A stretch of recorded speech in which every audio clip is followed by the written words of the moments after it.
Welcome back sa aking channel guys. Kung ang budget ay sakto, pero ang sarap ay todo. Kaya tara na, simulan na natin ang saya.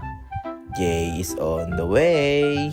Kung gusto mo nga ng creamy at comforting na ulam na swak sa budget at siguradong magugustuhan ng buong pamilya, kaya tara, gawa tayo ng chicken alaking Pinoy style. Napakasarap nga nito at perfect na perfect sa partner na mainit na kanin. Ayoko! Ikaw na lang.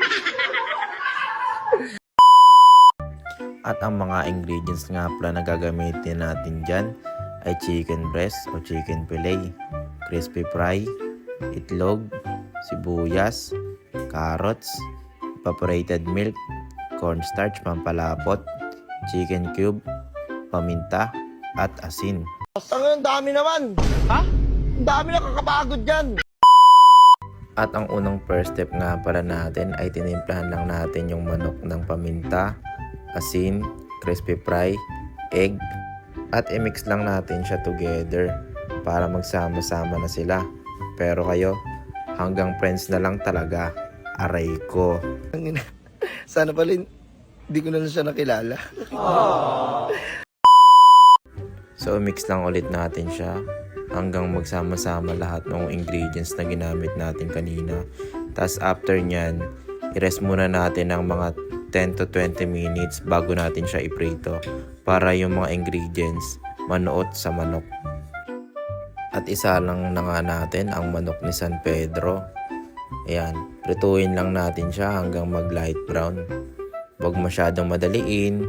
Mas masarap ang resulta kapag naluluto ng tama ang manok. Sabi nga ni Malupiton, di ba? Kailangan may pagmamahal at dedikasyon ka sa ginagawa.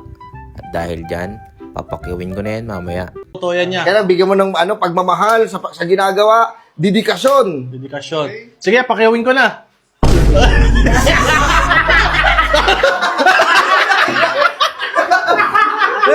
Salamat. Prituhin nga lang pala ulit natin siya hanggang mag golden brown. At ayan, kapag medyo sunog na, pwede nyo na siyang hanguin. Gago! Tapos na nga ang ating first batch. So susunod na natin yung second and last batch. Ayan, so prituhin lang ulit natin. Yung parte nga na to medyo malaki. Parang alaking Pro Max na to Kasi hindi ko rin napagayat ng ayos. Pero okay na rin yan. Kasi kakainin ko din naman yan mamaya So ayan, tapos na nga, ang bilis lang.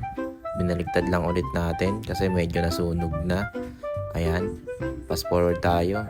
Ayan, hinango ko na. Kasi nasunog na rin Aray ko! At kapag luto na ang chicken, syempre, sunod na ang gagawin natin ay ang kanyang daddy sauce. Lagay na natin ang sibuyas. Ayan, halo-haluin lang natin siya hanggang mag golden brown. At isusunod naman natin ay ang carrots. Haluin lang hanggang bahagyang lumambot ang mga gulay para may konting crunch pa rin. Pero ikaw, di ka na niya kayang mahalin. Ikaw yabang. Hindi ko. Sorry. Sige. Timplahan nga lang natin siya ng paminta at konting magic sarap para mas malasa ang ating lulutuing ulam. Ayan, tapos halu-haluin lang ulit natin yan. Pagtapos natin, yan, mekos-mekos lang ulit natin yan. Susunod natin dyan ay lalagyan na natin ng cornstarch. Yan yung magsisilbing pampalapot natin guys. Yan, halu-haluin lang ulit natin. Tapos maya-maya din, ilalagay na natin yung evaporada. Ayan. Hindi ko alam kung ilan yung ginamit ko dyan, 10 diameter lang din. Pero hindi ko na yung lalagyan ng all-purpose cream kasi yung cornstarch na yung magpapalapot dyan. Ayan. So halu-haluin lang ulit natin, mekos-mekos lang ulit natin siya.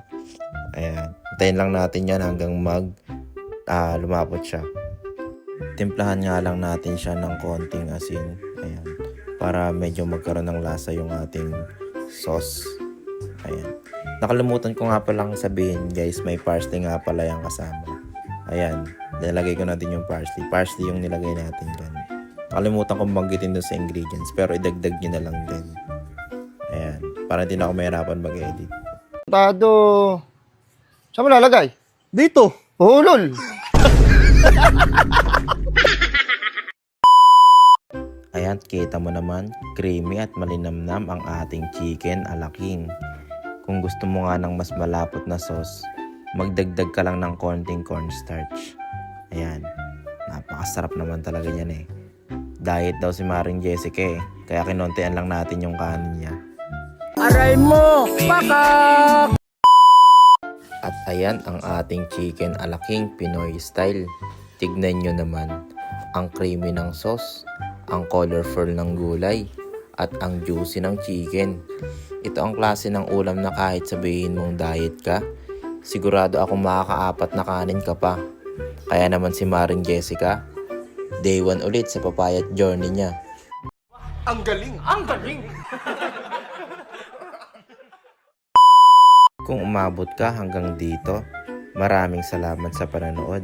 Sana nagustuhan niyo ang recipe natin ngayong araw. Huwag kalimutang i-like ang video, i-follow ang page, at i-share ito sa pamilya at sa mga kaibigan natin. Again, this is Jay. Maraming salamat sa panonood. At tandaan, kung ang budget ay sakto, pero ang sarap ay todo, dito ka lang sa ating kusina. Hanggang sa susunod nating luto, Jay is on the way! Ikaw, ano taon mo? 1997, Year of the Ox. Ox po. Year of the Ox. Ito, bigay ko sa'yo. Ano yan? Year of the Pig. Ha?